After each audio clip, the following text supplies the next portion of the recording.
All right, guys, here it is, another drill press. So this is a 1941, and is that cool or what? I just am a sucker for old drill presses, and I am a sucker for restoring them. Look at crusty this thing is. This thing is super crusty, and I paid $25 for it. It's got a Jacob's chuck. And, you know, 25 bucks, a little bit more than I wanted to spend for it sight unseen because I found it on Craigslist. So this person I was going back and forth with was very adamant about sticking to $25 firm. So I said, all right, well, let me come take a look at it. I don't want to make a commitment to buy it until I hear it run. Because, you know, for 25 bucks, if it's running well, you know, it's a good deal. And the main thing I was looking for to see if it was running well is if the chuck was true. So let's take a look at that.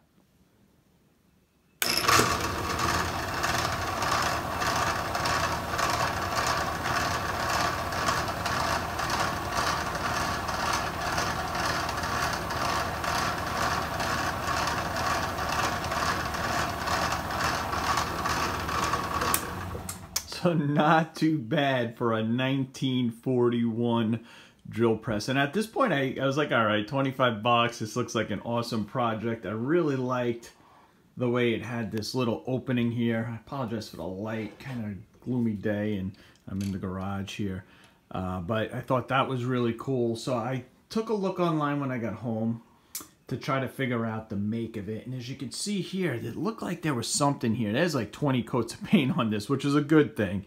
That's what kind of kept it from rusting all these years.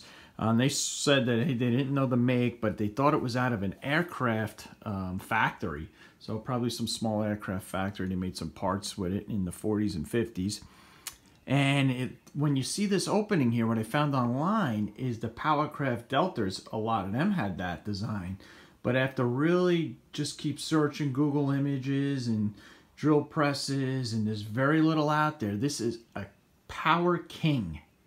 Not to be confused with King Sealy, which I thought it maybe was a derivative of. It's not. This is a Power King. And then in the late 40s, they got bought out by Atlas. And then Atlas, as you know, made a lot of drill presses for Sears Craftsman. So there it is, 1941 drill press. I'll give you a quick look around on it, and then I'll tell you what else has been going on in the shop. And this is a period correct GE motor. It's got a nice little toggle switch on it, which is pretty cool. And as you can see, it is pretty crusty. It is pretty roached, but it is solid all the way through. I checked that pretty thoroughly before going away with the 25 bucks. And then as you can see here, even this, you had some sort of silver paint at some point they put on it, and that's really what protected it. But all the thumb bolts are frozen in place. You know, besides for the fact that it's running, which is great, a lot of this stuff is just rusted in place. I can't get any of that out. It's got the original chuck key, which is a 633, I believe it is, Jacob's chuck, 0 to 1/2 inch, which is pretty cool. And this thing went for about $17 and change in 1941. And with the motor was about $34 and change. And that in today's money is over 500. I think it's about 550 bucks. So when you think about, you know, you could get drill presses today for, I don't know, that similar size to this, 100 bucks, 200 bucks. Back in the day, this was a $550 drill press. And it is a really cool size. It's a lot smaller than my other benchtop drill presses. And so for that, I think it'll be a nice, unique drill press for the shop, or who knows what I'll do with it. All right, let's move on. Staying on the topic of drill presses, I recently made a video where I picked up this motor out of a treadmill, and I didn't know what to do with it. And I think I finally figured out what the plan is going to be. And the plan is going to be to put it on this Walker Turner drill press that I picked up a while ago for about 75 bucks. It works great, but it's really just a one-speed drill press. And the reason it's really a one-speed drill press is somebody butchered it all up. As you can see there, it was a variable speed, and that would rise up and down, and then there was another pulley on the back. of the motor that would rise up and down. It's since been retrofitted and it works great. It runs true as can be. It's a heavyweight drill press. I mean, this thing is seriously heavy duty.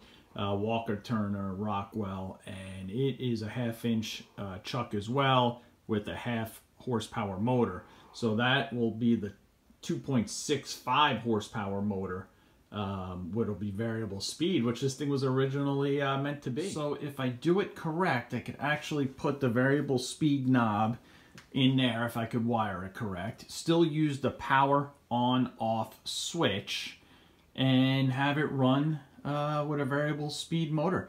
I guess what I do got to figure out is where I'm going to conceal.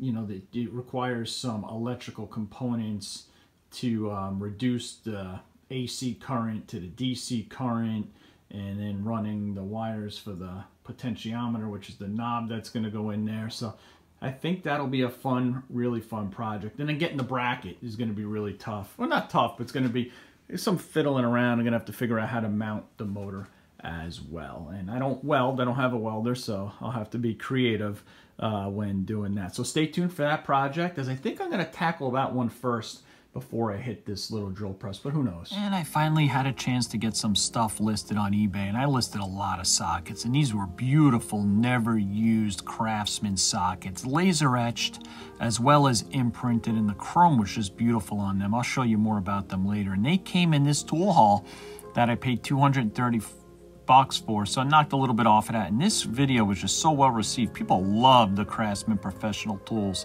that I picked up in that haul. And then I sold the ratchet, B52 Williams. I had an extra on this, so I flipped one for $22.50 plus shipping. Cleaned it up real quick, so that was a quick $20 bill. And that came in this estate sale haul that I, with that router table and a bunch of other stuff at 30. I think I paid 75 bucks, so chipping away at that. And then here are more sockets, and I picked up a lot of sockets in this tool haul that I paid $100 for. And this video was my best video to date. It got 12,000 views for whatever reason. Who the heck knows how the YouTube algorithm works. And these were some more of those sockets that were in that set. And then I picked this up 8 months ago in a tool haul. A whole bunch of these blades, the Lewis blades, for those old cutters, and this is new old stock, and I was able to get $17. I was able to ship them out real cheap, I should say, for free on those blades. And then Snap-on, there is just so much money in Snap-on. I was able to clean up this ignition set, as you can see, came out great here, and sold it for 70 bucks plus shipping. And that tool haul, I want to say I only paid, I don't know, maybe $50 or $75 for everything. And then here's more of those sockets on that 12,000 view video.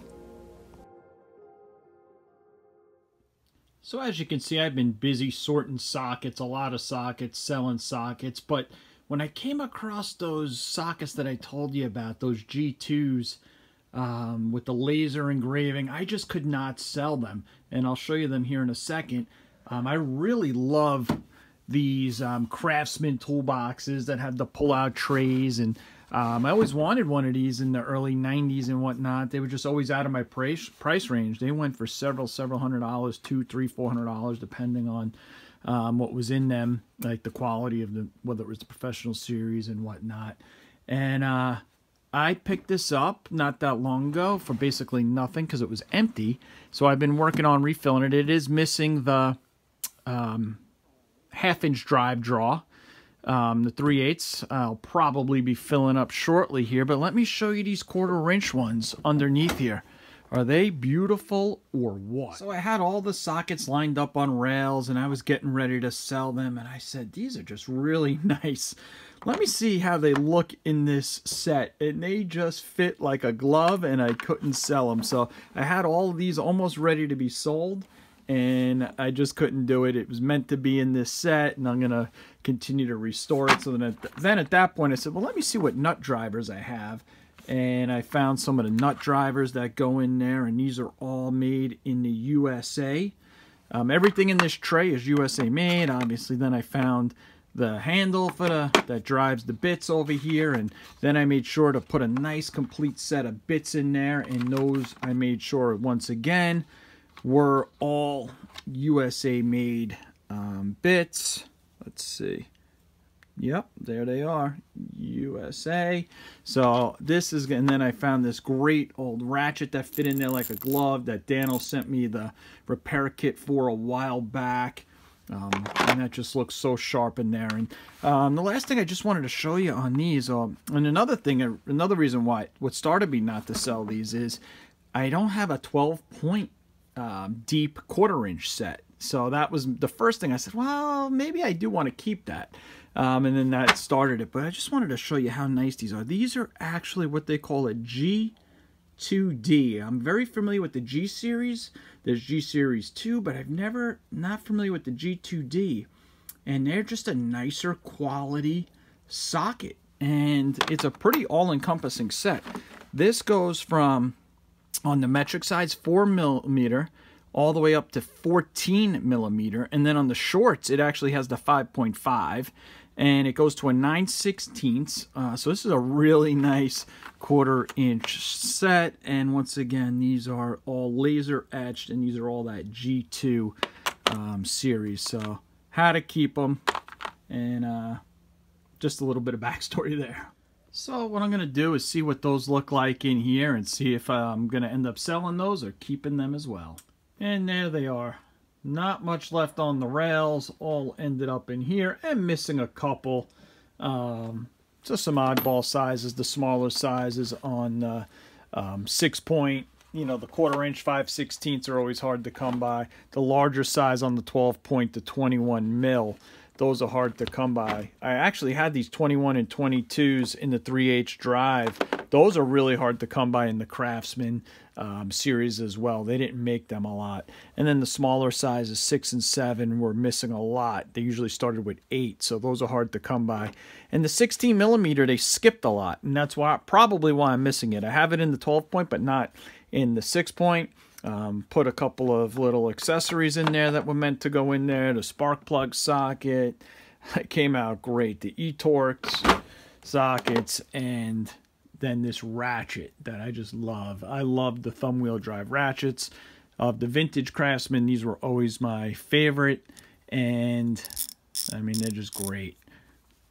This one I did a while back. I cleaned it up, restored it, put some paint in it, and it fits in there great. So there's the 3H drive. It'll eventually get cleaned up. These will not, I mean, filled up when I get the other ones. They will not end up on eBay. And look how beautiful. The 1/4-inch is just beautiful. All right, let's wrap this video up. So that's what's been keeping me busy, selling stuff on eBay, working on figuring out a solution to get this drill press up and running with the variable speed motor, and eventually doing the restore on this. And is that beautiful or what? Just look at the lines on this. This is gonna come out great. All right, guys, thanks for watching. Like and subscribe, and I'll see you at the next one.